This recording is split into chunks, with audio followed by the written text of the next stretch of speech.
Welcome to Self-Funded. I'm your host, Chrissie Francona. 10 years ago, starting a business around yourself was something reserved for celebrities. Today, professionals everywhere are breaking away from the 9-to-5 and building businesses around their own experience and expertise. On this show, we'll explore what it really means to be self-funded, the movement of professionals carving their own path, creating cash-flowing businesses, and building lasting impact without waiting for permission. I'll share my own journey and talk with others who are rethinking what's possible when you take your career into your own hands. Let's dive in. Pat Petitti is the CEO and co-founder of Catalynt, the company behind Consulting 2.0.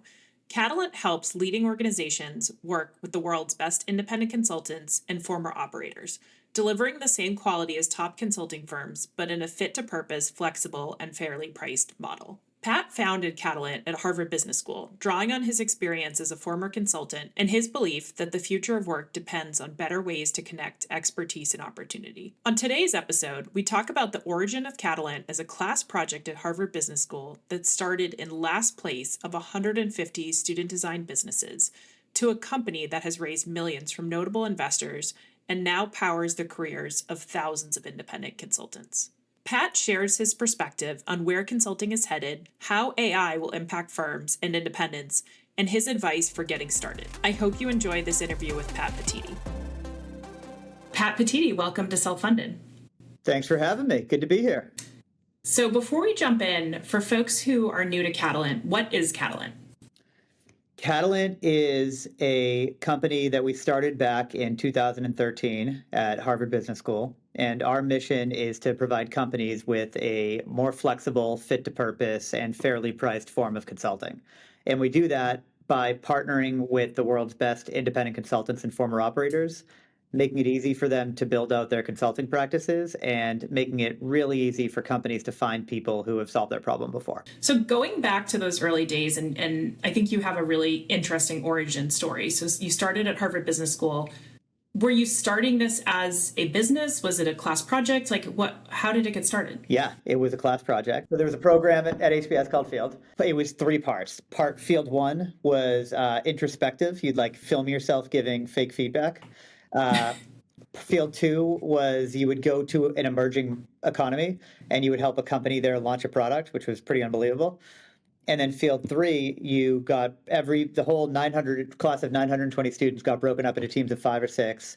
Every team was given $5,000 and you had to start a company. And we became a team because we were the only 6 people who hadn't yet signed up. And so our professor emailed us and was like, "Hey, you 6 are a team." And the idea that we kept coming back to was, I had previously worked as a consultant, and I felt like there were a lot of cases where I found myself on client side and I'd be thinking, man, I don't know anything about this company, about this problem, about this industry. And I don't think the other people on the ground do either. And my co-founder's father had been, runs a really successful small business in New York. And he was always struggling to find the right talent, and he couldn't hire a consulting firm. And so between the 2 ideas, we felt like there was this opportunity to basically lean into the fact that a lot of people who were really good at what they did were looking for different forms of working and starting their own little independent consulting practice. Back in 2013, that wasn't super common, but it was starting to happen. And we felt like if we could, organize those folks, give them a reason to partner with us, we could make it really easy for organizations to find them, whether they were small or big. So was the original vision for customers, was it really working exclusively with small businesses, or how did you guys originally think about that? The vision was to eventually disrupt consulting, like the traditional firms. But we felt like the best way to do that was to start by working with small businesses and figure out if we could work our low-end disruption. We probably had read too much Clay Christensen at that point in time. But the whole idea was, if we could prove out the model, we could basically come up with smaller companies, smaller projects, and then increasingly work on larger projects for small companies, small projects for big companies, and bigger projects for large companies, which is actually how we've done it. I wouldn't say the line was quite as straight as I just described it, but that's effectively where we've ended up. Tell me about some of those early clients. What were the first few engagements like, and who were the talent at that time? Were you guys doing the work, or did you have other people? We never did the work. Okay. That was pretty core to our approach. When we first started, a lot of the clients were initially, I mean, this is in the context of a class project, right? Like this was like a 6-week class project. I think our first customer was actually a flower shop on Com Ave called Boston City Florist. I'm not sure if it's still there or not. And they needed somebody to basically rebuild their online presence. And it was like $250.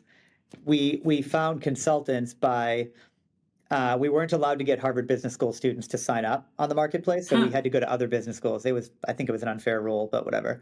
They were trying to stack the odds against us because they didn't want us to win, but we did win.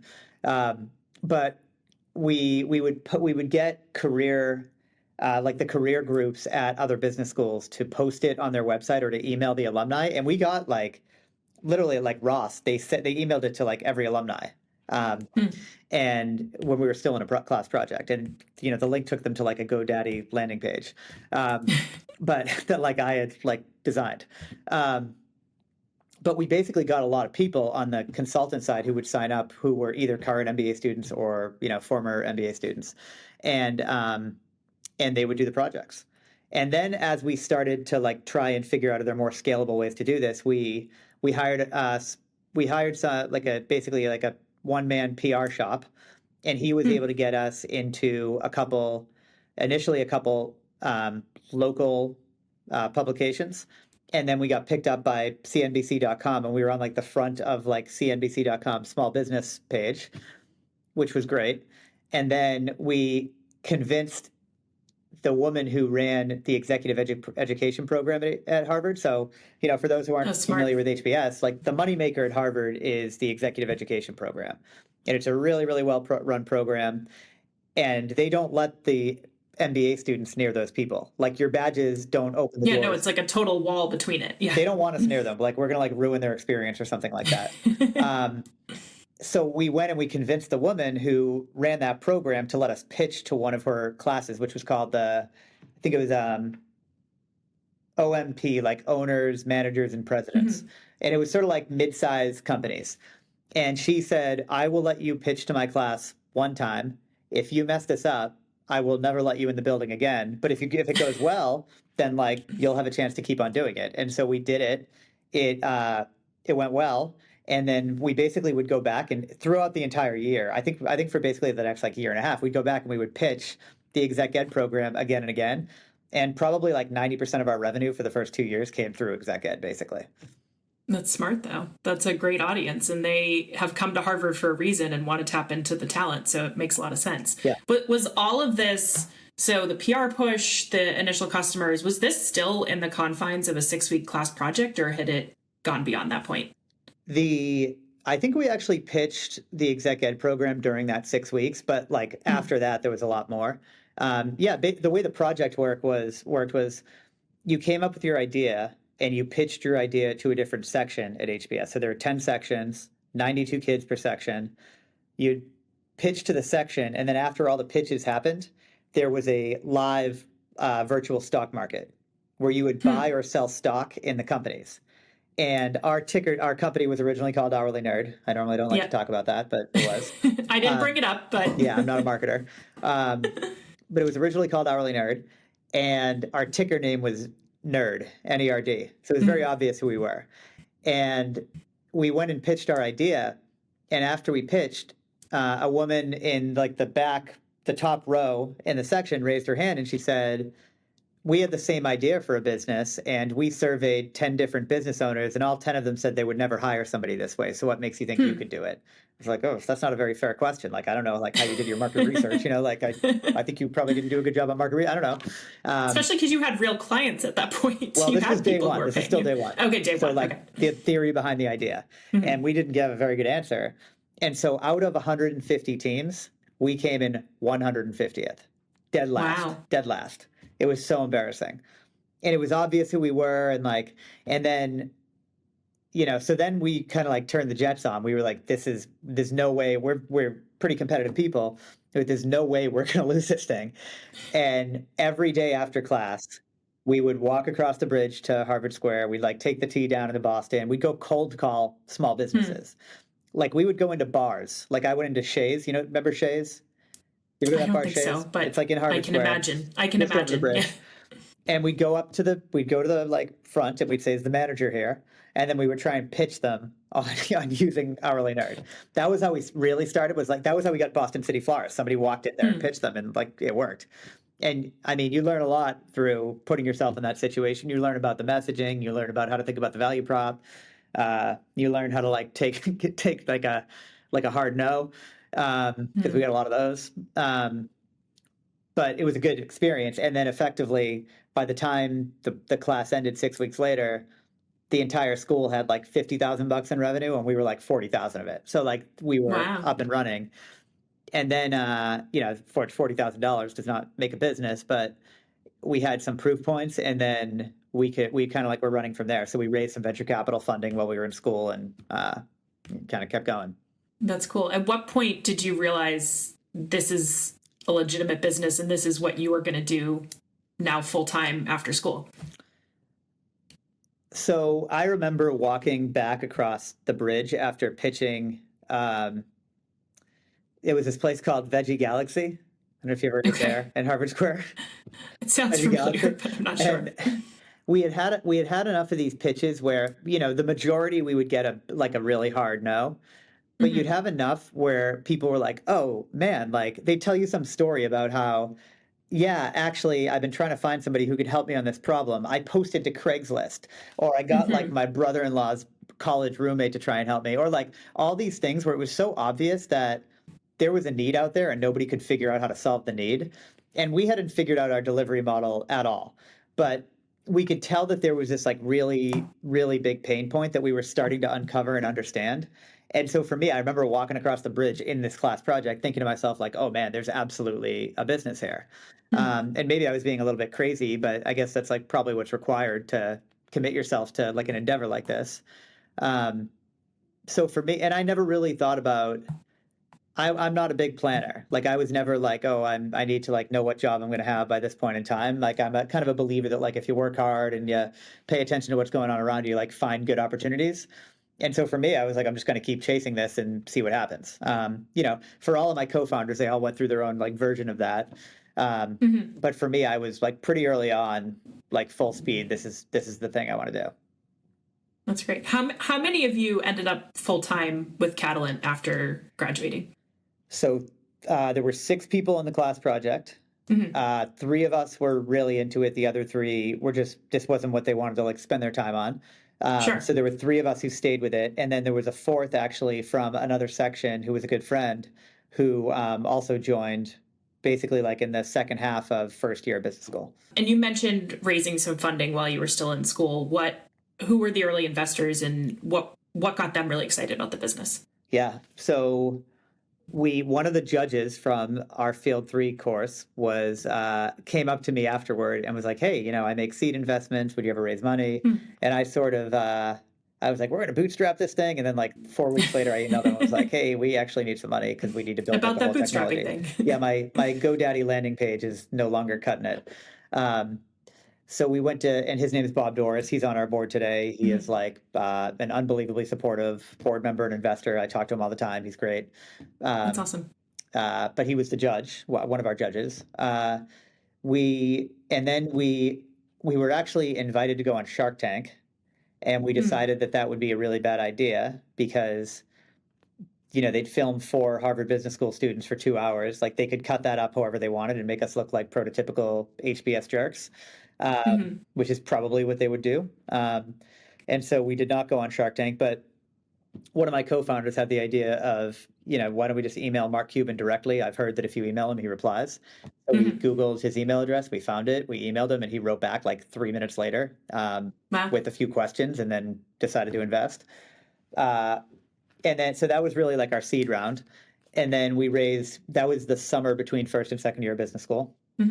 And then we stayed in business school, but we worked with the administration to make sure that we would get, we'd be able to get like some relief on workload and be able to focus on the business and like use that as like part of our education. Like I had to write like a couple of white papers on the business and what we were learning, what we were doing. And then I like designed my course load to be everything tied to what we were doing. Very cool. And then we raised money from Highland led by Dan Nova. So we had met Dan Nova and Craig Driscoll, and they were both like unbelievably supportive. And again, remain like unbelievably supportive investors. And Dan's on the board. Craig was never on the board, but has always been and continues to be like an incredibly supportive investor. Like he's the first person I call if we're like if we're thinking about recruiting, and I'm trying to think about like building out the team. Dan is like the first one I call when there's just like kind of a sticky situation going on and we need to like think through it. And then the other investor was Greylock, Bill Hellman, who maybe a year or two afterwards retired from Greylock, but they were a part of that Series A as well. Great. So if we fast forward a bit, you rebranded as Catalant in 2016. We talked a little bit about that. What were some of the business changes that you were seeing at the time that led to that rebrand? Like, did you started to work with bigger companies? Like, talk me through a little bit of that transition from project into this is now a growing business. Yep. So, we were hiring, like we had probably like 20 people in the company in 2015 or so. And we were hiring pretty aggressively. And it was still focused on small businesses, but we had started to get inbound interest from enterprises, which was really interesting because we knew that that's where the vast majority, like SMB versus enterprise. I remember meeting with Karen Mills, who was the head of the Small Business Administration back in the day. And we were talking to her about selling to small businesses, and she basically advised us, she like worked through the funnel with us and made it clear that, in her opinion, there were not enough small businesses to support a business like Catalan. And you could agree with that or not agree with that, but it is obvious that small businesses don't hire a lot of consultants. Now that's because they can't really afford the way that consulting is typically, bundled and sold. But they don't have experience hiring external consultants, and they don't really understand what should I expect to get? How do I measure that? What's a reasonable cost? And they're going to be more cost sensitive. It's awesome when we work with small businesses, like they're some of the coolest projects. But the reality is like that is not, it is a very, very, very small part of the market. The huge part of the market is like the $400 billion plus in just the US, like management consulting market. And that's large companies and it's private equity firms and it's private equity backed companies. And we always wanted to get there, and we were seeing that they were coming inbound to us. And we were learning though that we really needed to like deliver to them in a different way. That was like one key thing that we were realizing was it's a different business. You have to think about like credibility and trust building in a different way. And so that was key. The other thing though was that when our sales team kept on telling us that every time they talked to a client, the client would say things like, "What are you, the Geek Squad?" Or like they would get confused because hourly nerd does not sound like a high quality independent consultant thing. And we had like tried to address that. Like I remember we ran this whole marketing campaign where we had photos of some of the best consultants in our network, and it said like, "I am a nerd," and but they looked like superheroes. But a lot of the consultants would also be like, "I don't want to be called a nerd. Like, can you change the name?" Like, I don't know. What would you think if we were like, "Hey, Chrissie, throw on this T-shirt that says nerd," and like, we're gonna like make you a little weird. Yeah, we'll give you like a superhero cape. I'm gonna go present to the board of this company, and my slides say nerd on them. Yeah, like it's not. And maybe there's a world where like you could do that, but it just seemed like it was getting in the way. And I remember talking to our sales team, like, that's like an excuse. And then you'd like listen to a call and you'd be like, "Oh my Lord, like this is like the name is getting in the way." Yeah. And so we decided that we wanted a name that we could like build a brand ourselves around. It would like imply technology because like at the core of what we do, it's all driven by technology, and that's important. And so that's how we landed on Catalynt and the rebrand. Got it. Catalynt often comes up in the conversation around disrupting big consulting. When was the first moment you realized that you guys really could sort of play against and beat Bain, BCG, McKinsey in some of these opportunities? We did a project back in 2016. We were still called Hourly Nerd, and this is actually another good reason to change the name, where effectively there was a company that, I can't give all the details because I can't share the name of the company, but there was a company that had a product that they sold and they had their own retail locations, and they were getting rid of the retail locations, and they had to figure out, how are we going to distribute this product? And this is like a product that a lot of people know. Like, Mhm. you know, my kid has the product. Okay. And I bet you, like in the Northeast, like every little boy has this product. Okay. And they were going to hire Bain. They were like they like to use Bain for all their consulting work. And we reached out to them like just on time.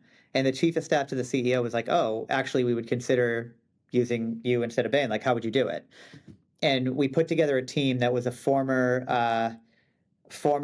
AP from McKinsey, somebody who had been in like corp dev at Toys R Us or something like that, and somebody who had worked at Amazon.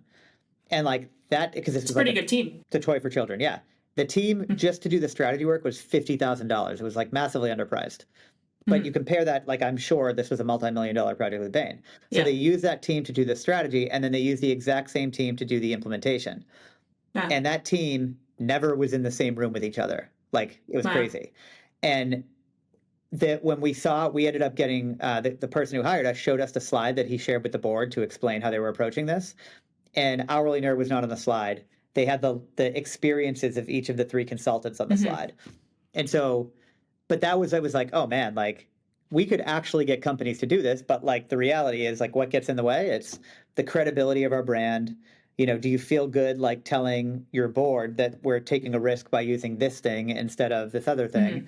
And that's always like what we fought. But I think there were a lot of things that also just made it hard back in that time frame. So we've sort of like just continuously worked our way up, and only relatively recently been able to compete more directly with big firms. Yeah. So I think one of the things, I've really seen you lean into in the last couple of years is this notion of consulting 2.0. Can you talk a little bit about what that means and how you have positioned Catalan as the leader in that space? Yeah. I mean, all of it comes from what our clients are telling us. What we have seen happen in the market, particularly in the past like 2 years or so, are a few different things. One is that companies are really, for the first time since we started Hourly Nerd / Catalant, for the first time, they are actually paying a lot more attention and scrutinizing what they get out of their professional service spend.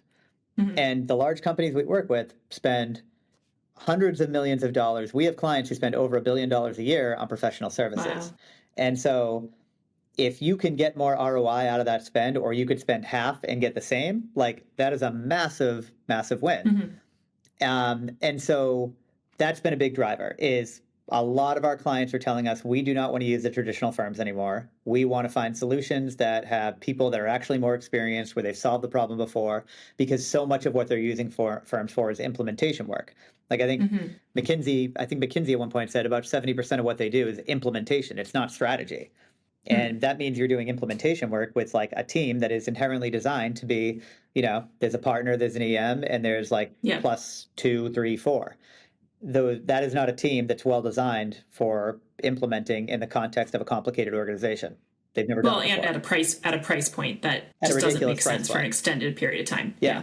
So that's one key trend. Another key trend is that a lot of the big consulting firms are struggling, in part because big companies are no longer choosing to work with them, but also because they overhired in 2021 when the market was crazy.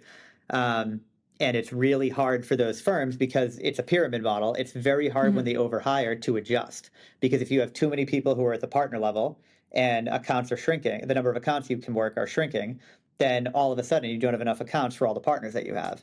And the same thing like flows all the way down through the pyramid, where if you just hired a bunch of junior people and you widened the pyramid at the base, you're not going to have enough work for those people. Like, what do you do when utilization rate is like the number one metric inside these firms? So there's a lot of challenges that are going on inside those firms. And it's not just from clients. It's because the market slowed down for them. It's because there's a lot of negativity out there. Like, fair or not, you can read a new article on like the Wall Street Journal or the New York Times every week about some mess up that a big consulting firm had.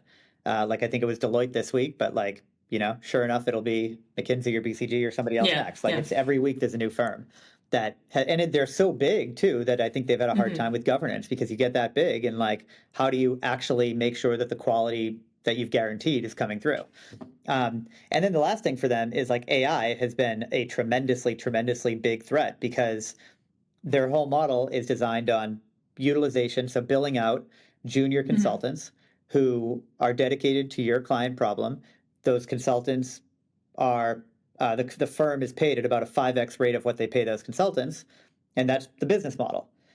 When AI can do all the work that those consultants can do in a matter of minutes and at a higher quality, like what happens to the business? It completely upends the business model. And so all of these things are creating a lot of pressure for them. And so because of that, what we've been hearing from our clients is we need solutions that are much more fit to purpose. We need people who have actually done it before. We don't want like junior teams. And that's what we have in our community. Like you're a great example of that. But we have consultants in our community who, we get 15 partners from Bain, McKinsey, and BCG that apply to join our community every month. And those are people who are joining our community because they really like doing the work. They want to dedicate themselves to working with clients. We have tons of people who come from operating backgrounds that join our community every month. They might have been at like the C level, the SVP level, VP level, director level, but they have specific experience. They were leading supply chain. They were running inventory management. They were, handling pricing, like whatever it is. And when you can have people on your consulting team who have actually done it before, who have been in the same context, who have dealt with all the change and the process and, understand how to analyze the culture of the company and not just give you the same cookie cutter solution you get from a firm, but give you something that is nuanced and is designed for what the problem is for your company, that's a better answer. And so clients really want that like fit to purpose solution. The second thing they want is far more flexibility. The reality is like, you do not need the same size consulting team throughout the entire engagement or program that you're running. I always advise our clients, start with one consultant, because how often does the scope of the engagement change like a month or two in? Almost every time. Start with somebody who really understands the problem and can dig in, and then you can be much more iterative. Like you talk about like agile product development and being a more agile organization, it's the same exact thing. It's like take a really principled approach to how you solve the problem by putting the people on it who actually understand it, and then like build up the team when you know what else you need. And you can bring people in, you can bring people out. We've had engagements that start with one person and go up to 50. We have engagements that start with 5 and go down to 1 and then back up. It should be based on what the problem actually is and what's required. And then the last piece is just more fairly priced. Like, I don't think our clients ever use us because we're a lower cost. I don't think they would use us if we weren't a higher quality. But the reality is, like, we believe in being fair and transparent, and most of the money should go to the person that actually does the work. And that is not how it works at a consulting firm. It just isn't. But in our model, that can work because we're technology driven. We don't think about utilization rates. All we care about is can we get the best person on the problem. So that model is really just a direct result of what our clients are asking us for, and it's definitely resonating. Yeah, and I think just as someone who is on the talent side of Catalan, I do think one of the things you guys have really figured out from the talent side is when I look at marketplaces, you are typically very well priced from a talent or from a rate perspective. Like Catalan above and beyond has the highest rates sort of across. I look at other marketplaces and you see nothing that sort of compares with a salary that you'd expect if you were, like you mentioned, director, VP, SVP, consulting partner. I think the reason for that is a couple of things. One is that some other marketplaces mess with the pricing and the take rate in a way that we don't really. Another reason, though, is it's funny because we don't ever like look at the other marketplaces, but I know that we're really the only ones that are competing for large consulting engagements. Like I think it's that. Yeah. Most others are largely think about themselves as staffing, and that's really like what they target. Whereas, and that's great. Like there's value there, and we do have. I mean, there's a role for that. It's just not big what you guys are consulting doing. firms do it. They have a specialist, they call them, where they'll actually staff somebody to a company, and we do that occasionally too. But I think like the idea is for us that our model is just so flexible across all of that. And we really view it as just we have a lot of times one person can do what a consulting firm would otherwise do. So you mentioned AI, as obviously that's been a huge disruptor so far to consulting in general. I mean, one of the things I think you've seen is, big consulting firms are sort of got ahead of it in some ways, building relationships with OpenAI or other LLMs, and then offering consulting services on how to use AI, and then charging millions or tens of millions in fees. How do you see AI continuing to play out in the consulting 2.0 model? Yeah, I think a lot of how people talk about it today is very short term. Like AI is an engagement like this. A lot of the big firms are the reason that they're not down substantially in revenue is because they're cross-selling AI into a lot of the engagements they currently do. I actually think that's a bad thing for them in the long run, because what I consistently hear is that those engagements are going very poorly, and like it's not what they're expert in. They're sort of like they're incredibly smart people at these firms, but they need to like learn on the job how to do these engagements, and it's not something they've done before. I think, though, that AI is going to have in general, a really positive impact for clients when it comes to consultants. I think it's going to completely upend the traditional model. There's a few things that seem to be happening. One, and then I'll talk about why I think it's a really big benefit for independent consultants. But for the big firms, it is rendering their traditional model obsolete, because you cannot put as many analysts or associates on an engagement as you need to for your unit economics. And so I hear multiple things happening. One is that a lot of them are trying to think about what they call, instead of a pyramid, a diamond-shaped model, where you have like more people in the middle of the organization, and those people have operating experience, like a lot like you, or like a lot of the best people in our community who bring like this like actual operating expertise. Now, I think that's a hard thing for consulting firms to do. They've tried to bring in people with operating expertise, and it doesn't really like fit into the way that they operate, into the culture of the company. But that is like one approach, and that would allow them to have fewer associates and analysts on the project. You'd have more experienced people on the engagement. Those people would be able to interact with AI, because you can't have a junior, inexperienced person using the AI tools that they're building or leveraging, because you need to know what the questions are and analyze it, like give enough context, know when it's hallucinating and not. But that's like one approach. The other thing that a lot of firms are doing, and some firms have done a better job of this than others, is productizing.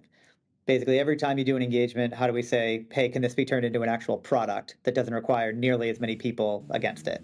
I think some firms have done a really nice job of that. I think those are the firms that are like most likely to succeed in the near term.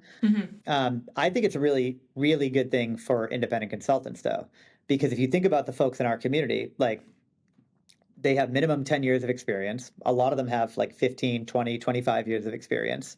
It is not a good use of their time if they're spending it, moving around boxes on a PowerPoint slide, or like just doing like basic primary or secondary research. Like that is not a good use of their time. They don't have the army of analysts that a consulting firm has to give them leverage, but AI can completely provide that.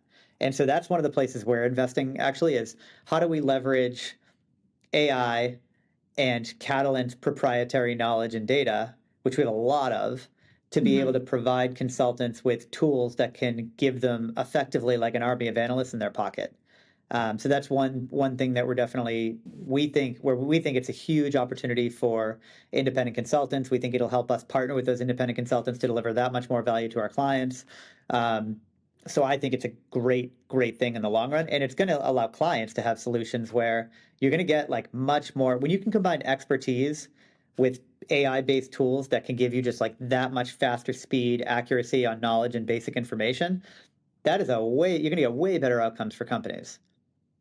Yeah, for sure. No, and I've definitely experienced that myself, for sure. That leverage point of bringing like. I'm able to do a lot more using AI than I would on my own, and I don't need to hire analysts and so forth.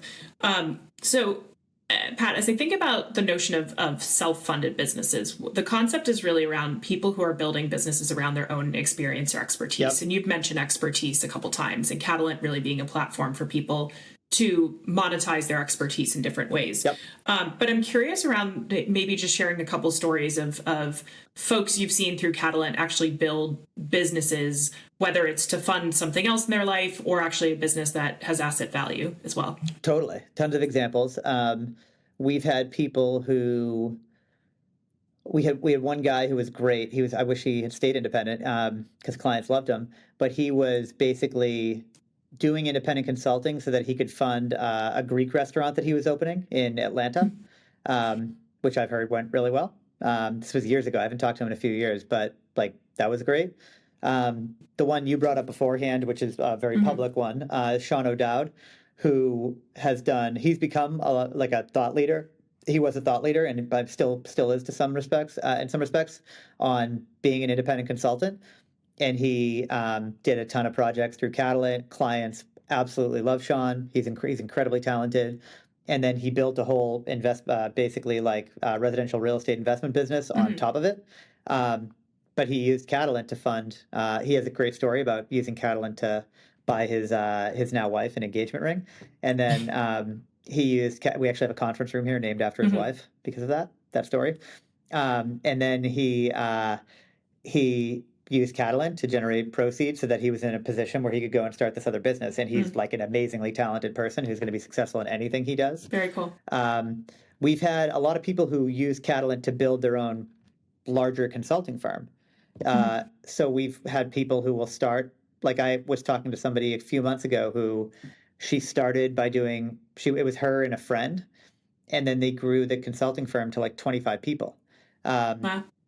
Yeah, and we think hard about like how do we partner with people that are in different phases of their independent consulting journey. You know, whether you're like just starting out and you're trying to figure out how the hell do I do this, and there's like so much crap you got to figure out, all the way through like you're trying to scale it up because you see an opportunity to build something really meaningful, and kind of everything in between. Very cool. Very cool. So shifting to that a little bit, I'm curious advice you have for people who want to pursue independent consulting, and I'd ask you sort of from two perspectives because you've talked about both. Maybe people who are coming directly from a consulting firm and looking to go out on their own, and then people who are coming from more of an operating background. I'm curious sort of advice you'd have for either of those groups. Yeah, I think that if you are, I think in either case, the key is being able to figure out like what is the thing that you're really, really great at. If you try and be kind of like a generalist, then you're going to have a very hard time because your differentiation compared to a consulting firm or compared to anybody else who they're talking to, it's easy to go and find really smart people. It is not easy to find somebody who's actually like done the thing that they need done before. And so just being really thoughtful about where are the areas where I have proof and I can like very credibly talk to a client about having solved their problem. Those are the areas that you got to double down on. And that can be tricky. Like we think a lot about, a big part for us is if we want to be able to partner with consultants in our practice community really well, we need to have really good data on what they've done before. They can't just like check a box and say they've done it because that's not going to be enough for the client. And the problem is when you join Catalant, you're filling out your information and you can remember like 10% of what you've done before. Right. And so we're constantly thinking about like, how do we help you get the other 90%? Because the more that we can get the other 90% out of your head, the easier it is for us to then know, okay, great, Chrissie's nailed these things before. Like when this comes up with a client, she'd be perfect. If we don't understand that, it's really hard to get you in front of the client and make the client, really buy into your ability to get that work done. So I think that's like the real biggest key is like, you got to focus on, the stuff that where you're differentiated, you know how to solve it. So in some ways, I guess, let's say someone is thinking about pursuing their own independent career, maybe they're 6 months, a year out, you would then suggest, hey, now is the time when they're still in a job to be documenting, the specific systems they've worked on, the problems they've solved, even the like internal customer avatar they've served. Like how would you kind of think about that? Yeah, I think like if you're going to be independent, then you want to be able to list off the things that you've done before, and not just like, oh yeah, I worked with a aftermarket auto parts company. You want to be able to say like, I worked with this company, this was the problem, this was my approach, this was the value we delivered. The more you can do that really well, the more you're going to be effective when you become independent, because that's what companies are looking for. They're not, again, they're not like looking for somebody who's, for the most part, they're not looking for somebody who's just really smart. They want somebody who understands their business. Think about it if it was you. When we hire people from our community all the time. The more that I can find somebody who can say, oh yes, I did this and here's where I did it. Here's like what we got right. Here's what we got wrong. Here's what I would have done differently. Like that's when I have all the trust in the world that I should bring them on to help us. But if they've not done it before, then, I'm not going to have nearly the level of confidence. If someone's starting out in this space, do you see it typically more helpful to lean into a specific vertical or a specific functional area or maybe problem to solve? How do you think about that? I think it depends a lot on what your experience is. Like if you're an expert in healthcare, or financial services, like those are industries where the industry experience, the type of work that happens within those industries tends to be really different than what happens in other industries. You know, you should double down on your industry expertise, but still try and figure out what are the areas within healthcare, within financial services where I'm really differentiated. But those are like really industry. There's other types of problems like, working capital type problems like can be very similar from business to business. Now, if it's a business that has like large inventory, then that's going to be different because that might be the driver of your working capital than one that's like a B2B tech Sure. company that has SaaS contracts or something, right? Mm-hmm. But I think you got to figure out like across industry and function. There's a lot of functional areas of expertise where it cuts across a lot of different industries.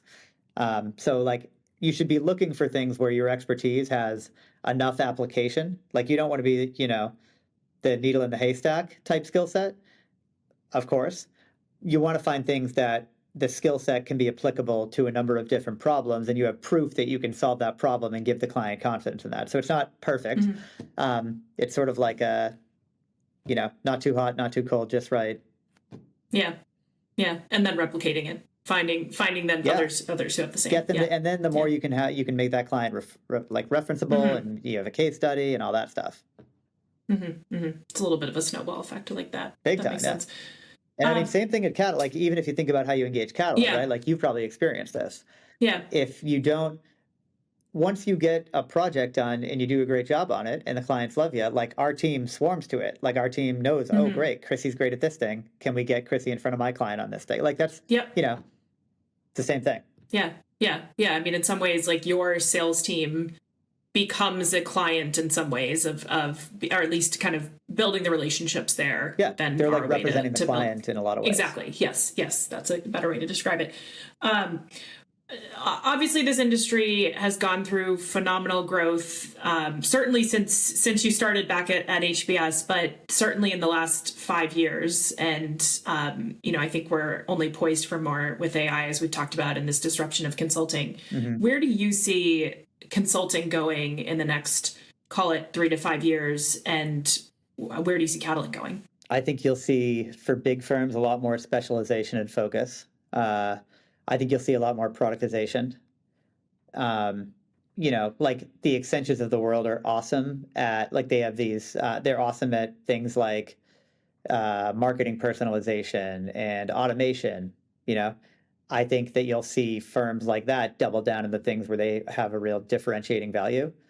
I think you'll see that firms try, and I think they will actually go through with the process of moving from the pyramid to something that looks more like a diamond. It's not gonna be easy though. That's not an easy path to go down. It's very, very hard to change the structure of these firms, particularly when it's a partnership model. Like if the publicly traded consulting firms are in a better position to go and drive change than like a partnership model private firm. And I think you're going to see a huge lift in independent consultants having opportunity, but it's really going to come down to where you have differentiated expertise and where you are actually like among the best that company is going to be able to find. I see a lot of, with the way we think about Catalan evolving is very much that we should be able to displace traditional consulting firms, but not in like we don't want to do it in like a one-for-one way, because we don't think that the way traditional consulting firms are serving their clients is right in most cases. Not in every case, but in a lot of cases. We think, though, that companies should be solving their problems in a different way as well.